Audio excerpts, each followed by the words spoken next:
이 시간 다 같이 기도하심으로 6월 4일 엎드린 새벽 예배를 하나님께 올려드리겠습니다. 하나님, 이 새벽 제단을 주님 앞에 올려드립니다. 우리의 생각과 마음을 온전히 주님 앞에 내려놓고 이 시간 온전히 주님을 만나는 귀한 시간 되게 하여 주시며, 우리의 생각이 깨어지게 하여 주시고 닫혀져 있는 마음이 다시 활짝 열려서 하나님의 마음을 깨달아 온전한 회복 가운데 주님의 응답을 받는 놀라운 은혜 시간 되게 하여 주옵소서. 이 모든 말씀 예수님의 이름으로 간절히 기도하옵나이다. 아멘. 찬송가 우리 310장 부르시겠습니다.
오늘 하나님께서 우리에게 주시는 말씀은 고린도전서 15장 1절에서 11절까지 말씀입니다.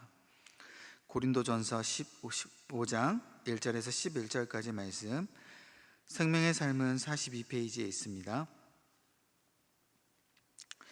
제가 말씀을 봉독하도록 하겠습니다. 형제들아, 내가 너희에게 전한 복음을 너희에게 알게 하노니 이는 너희가 받은 것이요 또 그 가운데 선 것이라. 너희가 만일 내가 전한 그 말을 굳게 지키고 헛되이 믿지 아니하였으면 그로 말미암아 구원을 받으리라.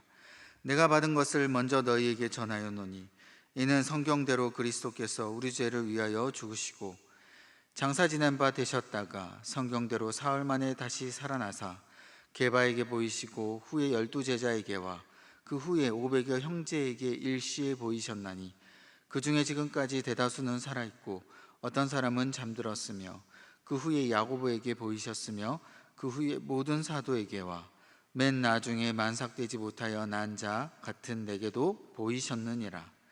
나는 사도 중에 가장 작은 자라. 나는 하나님의 교회를 박해하였으므로 사도라 칭함받기를 감당하지 못할 자니라. 그러나 내가 나된 것은 하나님의 은혜로 된 것이니 내게 주신 그의 은혜가 헛되지 아니하여 내가 모든 사도보다 더 많이 수고하였으나 내가 한 것이 아니요 오직 나와 함께 하신 하나님의 은혜로라. 그러므로 나나 그들이나 이같이 전파하매 너희도 이같이 믿었느니라. 이 말씀은 살아계신 하나님의 말씀입니다. 아멘. 오늘 이렇게 각초소에서 새벽 깨워서 하나님 앞에 나오신 우리 모든 성도님들께 하나님의 놀라운 은혜와 기도 응답이 임하실 줄 간절히 바랍니다. 고린도전서 12장 14장까지 우리 앞선 본문에 보면요, 이제까지 계속 방언, 예언 이런 각양각색의 은사들에 대한 부분을 우리가 살펴보았습니다. 고린도 교회 안에 있는 성도들은 이 은사에 대해서 굉장히 중요하게 생각한 나머지 그 가운데 성도들 내에서도 자랑하는 부분이 있었고 또 은사를 어떻게 사용해야 될지를 잘 몰랐기 때문에 혼란스러운 부분도 있었죠. 바울은 그 부분 가운데 굉장히 개인이 아닌 공동체 유익을 우리가 중요시하게 생각해야 된다라고 이야기하면서 중요하게 다루었습니다. 그런데 오늘 15장을 넘어오면서 이 은사의 중요한 부분이 무엇인지를 생각해야 되는 것처럼 우리에게 가장 중요한 것이 무엇인가, 그 주제를 다시 한번 우리에게 일깨워 주는데요, 우리에게 은사보다 더 중요한 것 과연 무엇이 있을까? 바로 복음에 대한 부분을 오늘 이 말씀에 우리에게 이야기를 해주고 있습니다. 바울만큼 복음의 중요성을 이야기한 사람이 별로 흔치 않습니다. 바울은 이 복음의 중요성, 바로 복음의 핵심을 우리에게 가장 이야기를 해주고 있는데요, 오늘 본문 말씀에 보면 이 복음의 핵심을 바울은 바로 이 십자가의 죽음과 부활에 대한 부분을 이야기해주고 있습니다. 그런데 오늘 이 본문 말씀에 보면 십자가의 죽음도 너무 중요하지만 십자가의 죽음을 넘어선 바로 이 부활에 대한 중요성을 오늘 본문의 말씀은 더 자세하게 다루고 있음을 우리가 살펴볼 수 있습니다.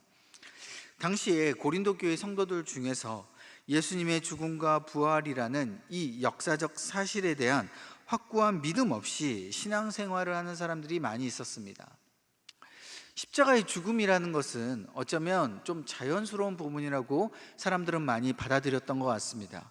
왜냐하면 당시에 극악무도한 흉악 범죄를 지은 사람들이 십자가 처형을 당했고 예수님도 그렇게 십자가의 죽음을 당했다라는 것은 그냥 자연스럽게 생각해 볼 수 있는 부분이었지만, 아무래도 부활이라는 부분, 사람이 죽었다가 살아났다라는 것은 사람들에게는 일반적이지 않고 정말 흔하지 못한 상황이었기 때문에 사람들은 부활을 했다, 예수님이 그렇게 부활을 해서 천국에 승천하셨다라는 이 부분들이 너무나도 믿기 어려웠던 것이죠. 그래서 당시에 주님을 믿는다고 하면서 그만큼 부활에 대한 의심을 가진 사람들이 많았고요, 확고한 이 부활 신앙에 대해서 믿음 없이 신앙생활을 하는 사람들이 많았습니다.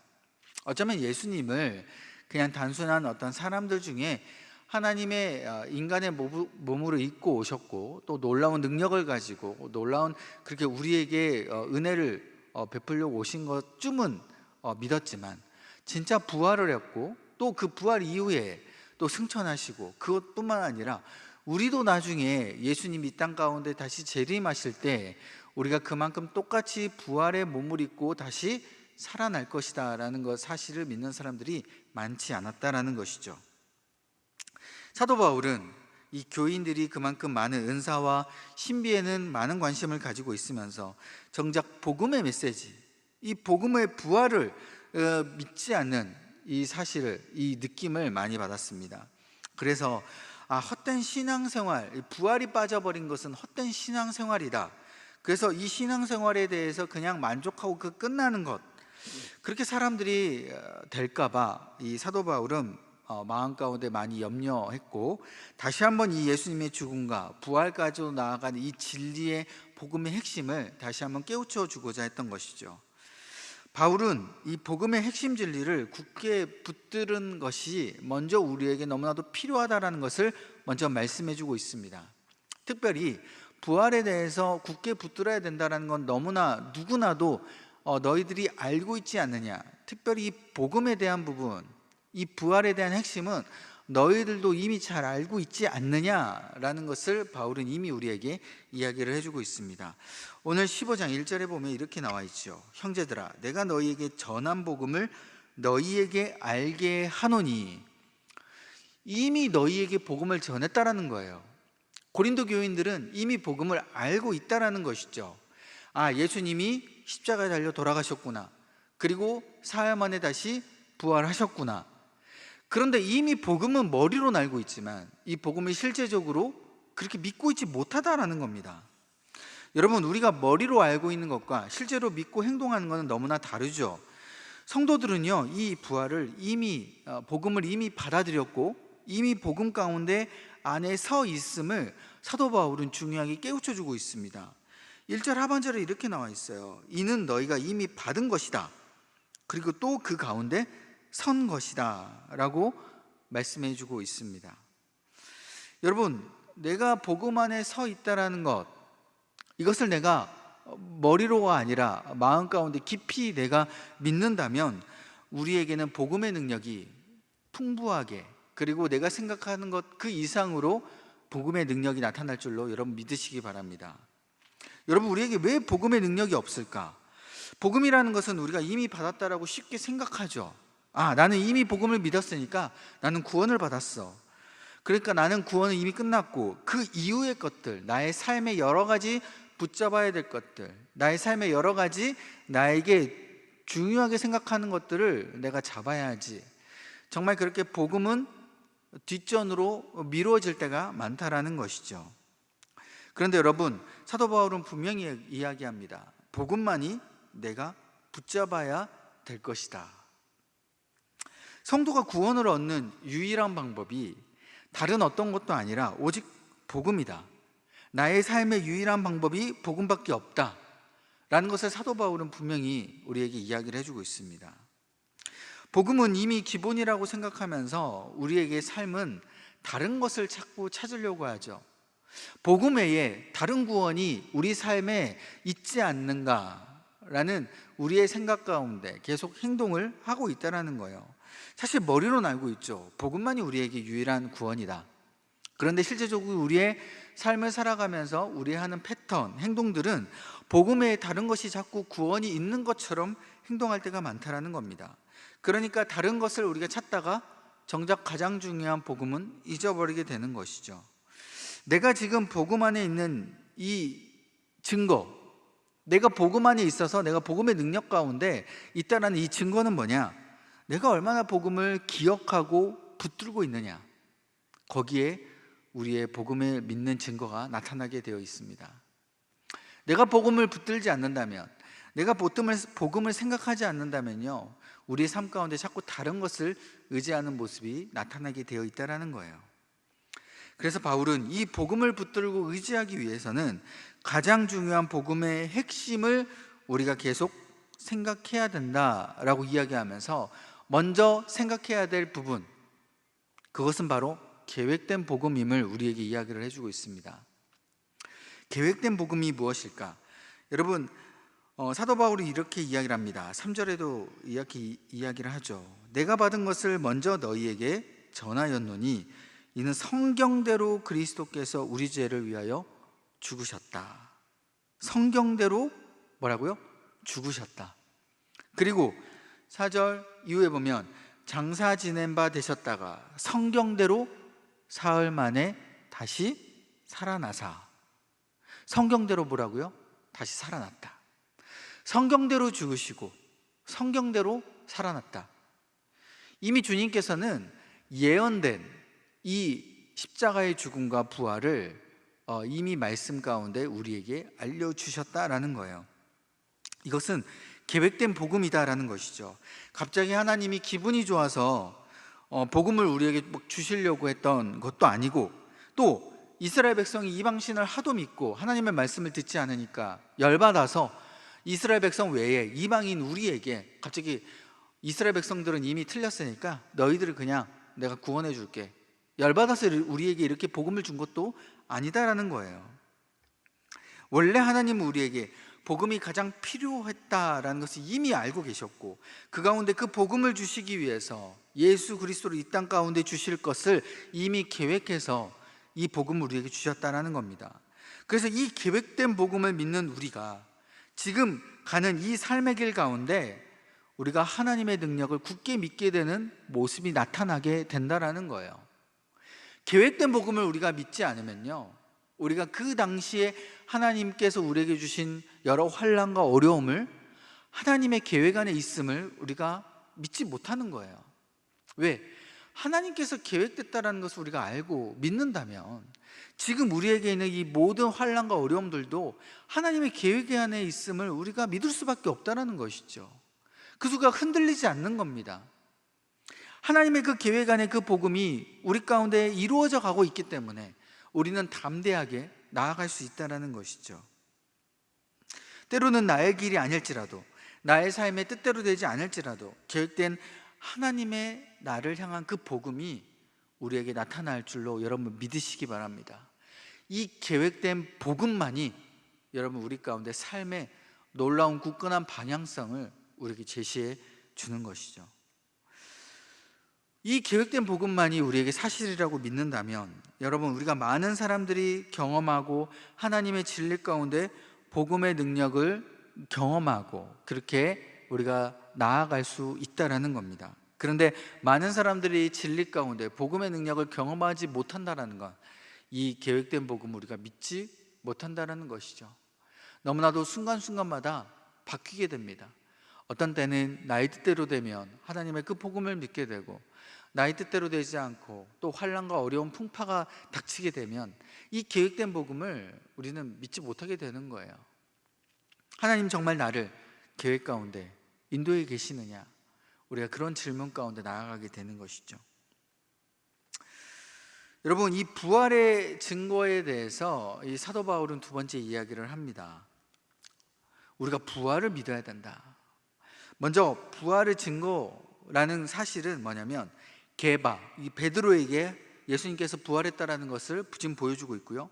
또한 500여 형제, 그리고 야고보, 그리고 모든 사도에게 이 부활을 보여주셨다라고 이야기하고 있습니다. 여러분, 부활은 일반적으로 사람이 믿을 수 있는 그런 일반적인 사실이 아니죠. 너무나도 기적과 같은 일입니다. 그러니까 많은 사람들이 믿지 못하니까 이 예수님께서는 한 사람뿐만 아니라 500여 형제, 야고보, 모든 사도, 그리고 더 나아가서 바로 이 사도 바울에게도 예수 그리스도가 부활했다라는 것을 증명했다라는 것이죠. 보여주신 겁니다. 여러분, 이렇게 증인이 한두 명이 되지 않으니까 어떻습니까? 이것은 분명한 사실인 것이죠. 여러분, 이 부활에 대한 증거를, 이 사실을 우리가 믿었을 때에는 여러분 어떠한 모습이 나타나게 될까요?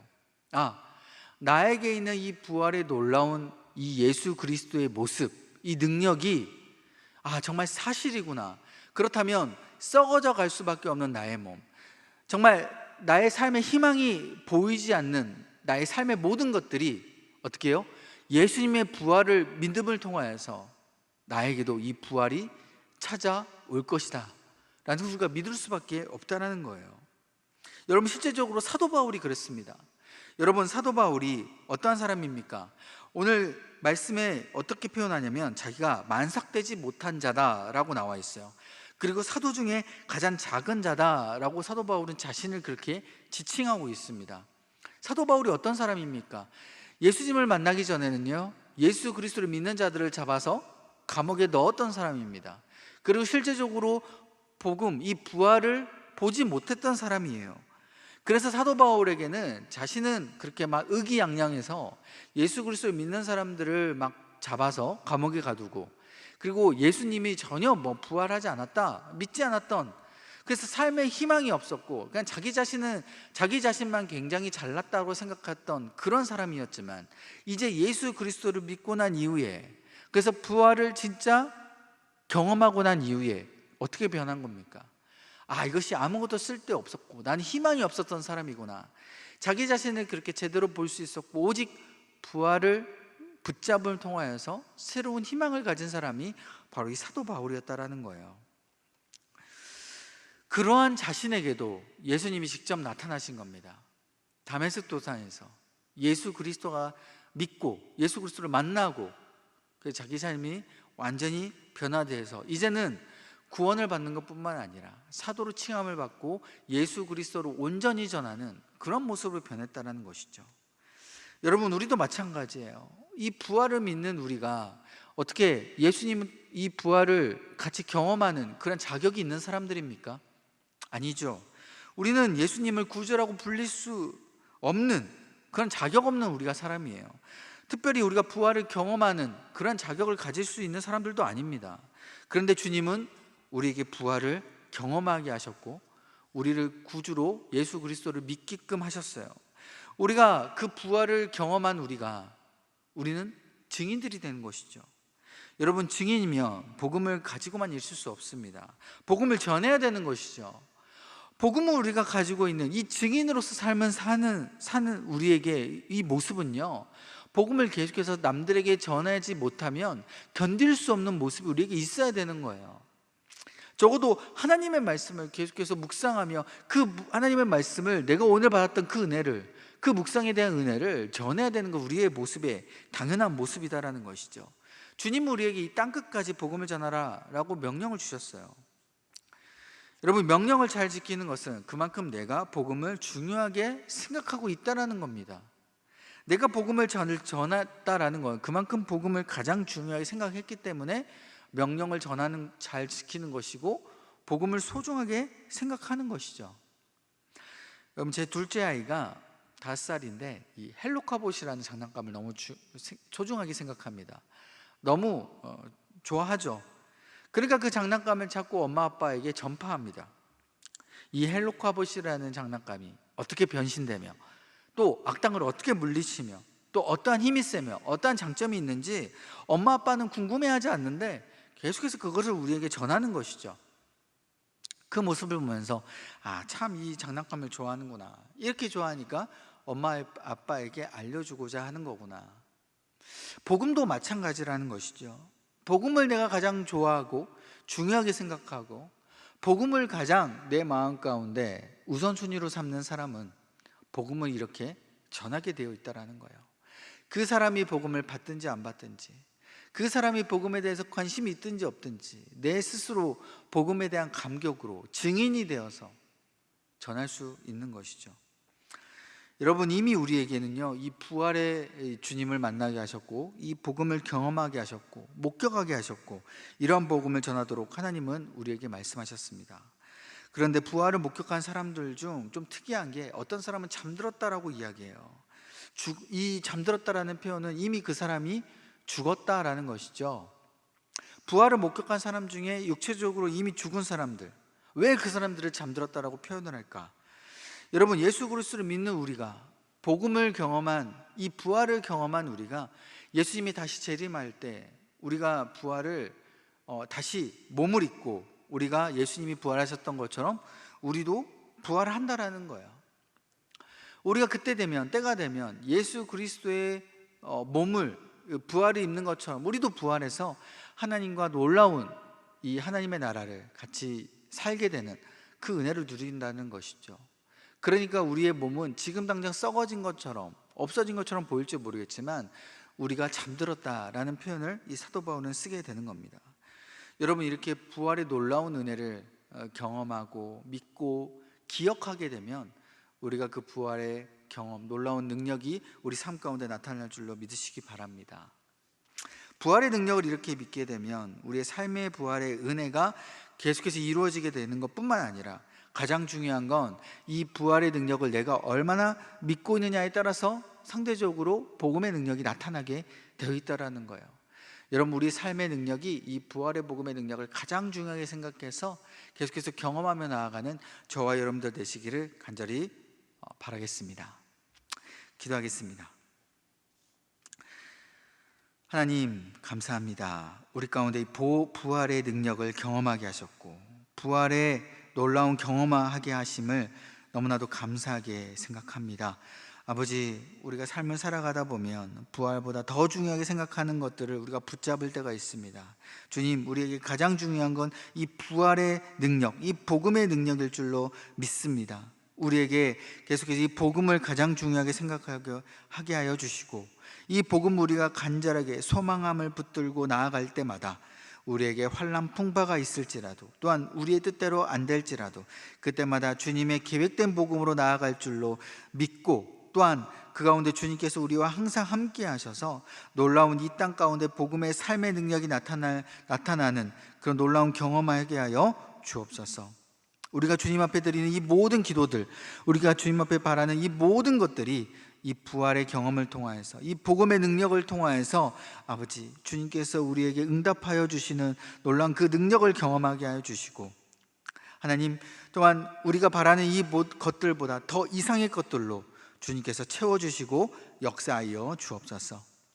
하나님, 우리 교회를 위해 기도합니다. 우리 안산교회 수많은 성도님들의 이 부활의 경험, 이 복음의 능력을 통하여서 우리 교회가 다시 한번 든든히 서갈 수 있게 하여 주시고, 우리 성도님들의 우리 입술의 고백을 통하여서 부활의 놀라운 능력이 퍼져나가게 하여 주셔서 많은 사람들이 이 교회 가운데 몰려들고 또 부흥을 경험하게 하여 주셔서 놀라운 하나님의 능력을, 그 이름을 부르게 하여 주시고 찬양을 부르게 하여 주셔서 하나님이 우리 교회를 통하여서 영광받는 놀라운 은혜의 아버지 우리 교회가 될 수 있도록 주여 붙들어 주옵소서. 아버지, 또한 우리 담임 목사님 주님께서 영육간의 강건함으로 붙들어 주시고 우리 교회를 이끌어 가시는데 전혀 부족함 없도록 오직 성령 충만함으로 아버지 주님께서 든든히 세워 주옵소서. 또한 교단 총회를 섬기고 또한 우리 교회를 섬길 때에 하나님의 놀라운 그 은혜 가운데, 놀라운 성령의 능력 가운데 함께하여 주셔서 전혀 부족함 없도록 주님께서 함께하여 주옵소서. 또한 우리 교회의 향존직, 또한 구역장, 또 각 위원회 임원, 또 여러 리더들 아버지 주님께서 붙들어 주셔서 은혜를 더하여 주셔서 아버지 우리 오직 하나됨으로 이 교회를 든든히 세워져가는 놀라운 축복을 더하게 하여 주옵소서. 주님, 이 시간 각 처소에서 주님 앞에 간절히 주님의 이름을 부르며 나아가는 우리 모든 성도님들 가운데 아버지 놀라운 부흥의 은혜를 더하게 하여 주시고, 주님 앞에 간절히 드리는 그 기도의 제목들이 하늘의 상급으로 쌓여지게 하여 주시고 아버지 놀라운 하나님의 경험을 하는 놀라운 우리 성도님들의 각 처소에 은혜되게 하여 주옵소서. 오늘도 주님 앞에 기도하는 이 모든 주의 자녀들에게 하나님의 놀라운 은혜의 경험을 하게 하여 주실 줄 믿습니다. 이 모든 말씀 믿사오며 예수님의 이름으로 간절히 기도하옵나이다. 아멘. 하늘에 계신 우리 아버지, 아버지의 이름을 거룩하게 하시며 아버지의 나라가 오게 하시며 아버지의 뜻이 하늘에서와 같이 땅에서도 이루어지게 하소서. 오늘 우리에게 일용할 양식을 주시고 우리가 우리에게 잘못한 사람을 용서하여 준 것 같이 우리 죄를 용서하여 주시고 우리를 시험에 빠지지 않게 하시고 악에서 구하소서. 나라와 권능과 영광이 영원히 아버지의 것입니다. 아멘. 이 시간 계속 기도하실 때 나라와 민족, 교회를 위해 또한 오늘 주신 말씀을 놓고 기도의 자리로 나아가도록 하겠습니다.